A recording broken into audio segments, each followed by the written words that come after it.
Pak Rudi adalah seorang tukang becak tua di kota kecil. Walaupun umurnya sudah tak muda lagi, ia tetap semangat mengayuh becaknya setiap hari, mencari penumpang di sepanjang jalanan kota. Banyak yang mengenal Pak Rudi karena keramahan dan kesabarannya. Tapi tak banyak yang tahu kalau belakangan ini dia sering mengalami kejadian aneh.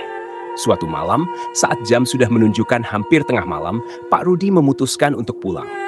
Jalanan sudah sepi, lampu-lampu jalan terlihat temaram, dan suara jangkrik semakin mendominasi suasana. Ketika Pak Rudi melewati perempatan dekat kuburan tua, seorang wanita tiba-tiba melambaikan tangan, meminta tumpangan.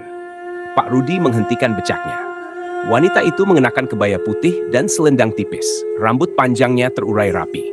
Wajahnya terlihat pucat, tapi masih cantik. "Bisa antarkan saya ke kampung sebelah?" tanya wanita itu dengan suara pelan namun lembut. Tanpa berpikir panjang, Pak Rudi mengiyakan. "Tentu, Bu. Silakan naik." Pak Rudi mulai mengayuh becaknya, melewati jalan-jalan sepi yang semakin jauh dari pusat kota. Wanita itu duduk tenang di belakang, tak banyak bicara. Sesekali Pak Rudi menoleh ke belakang, memastikan penumpangnya baik-baik saja. Tapi, semakin jauh ia mengayuh, suasana semakin terasa aneh. Udara terasa semakin dingin, dan Pak Rudi mulai merasa ada sesuatu yang janggal. Ketika mereka sampai di jalan kecil yang menuju hutan, tiba-tiba wanita itu bicara. "Berhenti di sini saja, Pak. Saya sudah sampai." Pak Rudi menghentikan becaknya di pinggir jalan yang gelap itu. Ia menoleh ke belakang, siap meminta ongkos, tapi penumpangnya sudah menghilang. Becaknya kosong. Pak Rudi merinding. Keringat dingin mulai membasahi dahinya. Kemana dia? Perasaan tadi masih duduk di sini. Ketika hendak memeriksa lebih lanjut, tiba-tiba dari dalam hutan terdengar suara langkah kaki mendekat. Pak Rudi memperhatikan dengan saksama, dan dari balik pepohonan muncul beberapa sosok.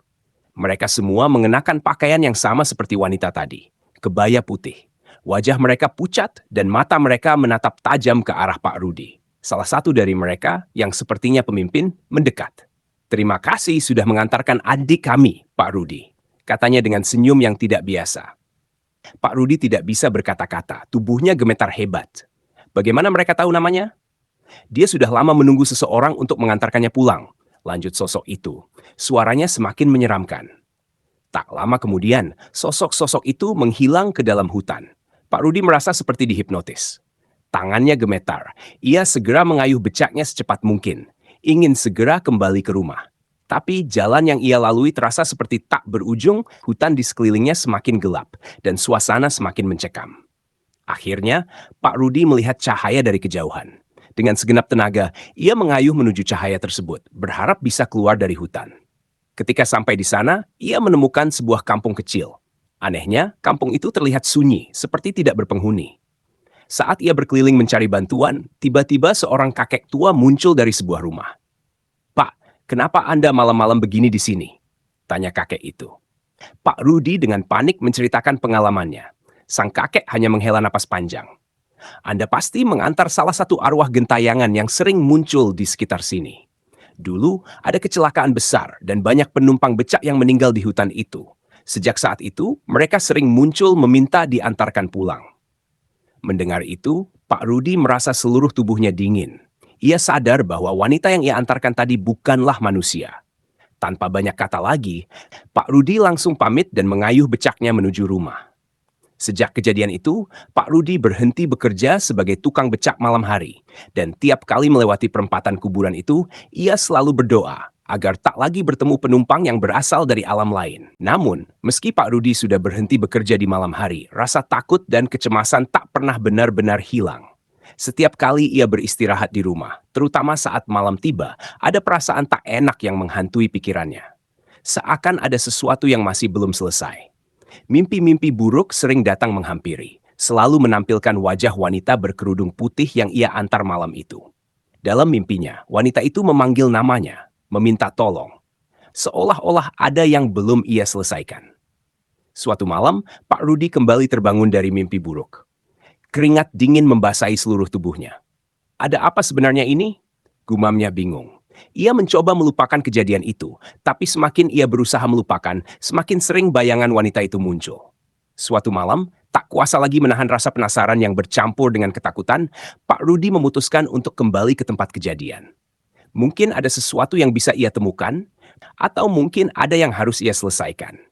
Dengan langkah berat, ia mengayuh becaknya menuju kuburan tua di perempatan itu. Sesampainya di sana, suasana terasa semakin mencekam. Angin malam berhembus dingin dan suara jangkrik yang biasanya menemani malah terasa semakin sunyi. Tak ada tanda-tanda kehidupan. Hanya ada pohon-pohon tua yang berdiri tegak dan bayangan samar-samar dari bulan yang tertutup awan. Pak Rudi menghentikan becaknya tepat di tempat ia pertama kali bertemu dengan wanita itu. Dia menunggu beberapa saat, berharap jika ada sesuatu yang ingin menghubungi atau memberikan petunjuk, itu akan segera muncul. Benar saja, dari kejauhan terdengar langkah-langkah kaki mendekat. Suara itu semakin dekat, sampai akhirnya sosok wanita yang sama muncul dari balik bayang-bayang pepohonan. Wajahnya tetap pucat, matanya menatap langsung ke arah Pak Rudi. "Kenapa kamu kembali?" tanya wanita itu dengan suara pelan namun penuh arti.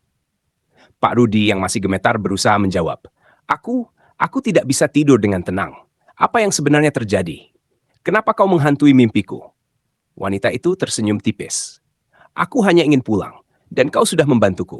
Tapi ada satu hal yang kau harus tahu." Pak Rudi semakin bingung.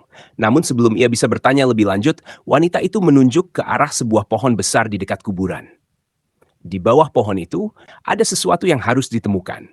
Kau tidak akan bisa tenang sampai kau menemukannya. Dengan rasa takut yang semakin besar, Pak Rudi berjalan ke arah pohon besar itu. Setelah menggali sedikit dengan tangan kosong, ia menemukan sebuah kalung emas yang terlihat tua. Kalung itu berkilauan samar di bawah sinar bulan.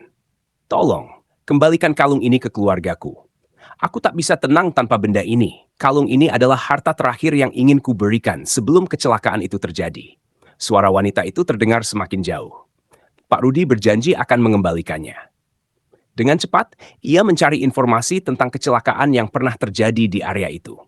Setelah beberapa hari, akhirnya ia menemukan keluarga wanita itu, yang ternyata tinggal di kampung sebelah. Mereka menceritakan bahwa wanita itu meninggal dalam kecelakaan ketika hendak pulang dari pasar beberapa tahun yang lalu. Dan kalung itu adalah warisan keluarganya yang hilang saat kejadian. Setelah mengembalikan kalung itu, mimpi-mimpi buruk Pak Rudi berhenti. Tak ada lagi suara wanita memanggil namanya. Tak ada lagi bayangan putih yang menghantui malamnya. Meski pengalaman itu begitu menyeramkan, Pak Rudi merasa lega karena ia akhirnya bisa menolong arwah yang tersesat untuk menemukan kedamaiannya. Kini, setiap kali Pak Rudi melewati kuburan tua itu, ia selalu tersenyum kecil dan berdoa agar penumpangnya yang terakhir benar-benar telah pulang dengan tenang.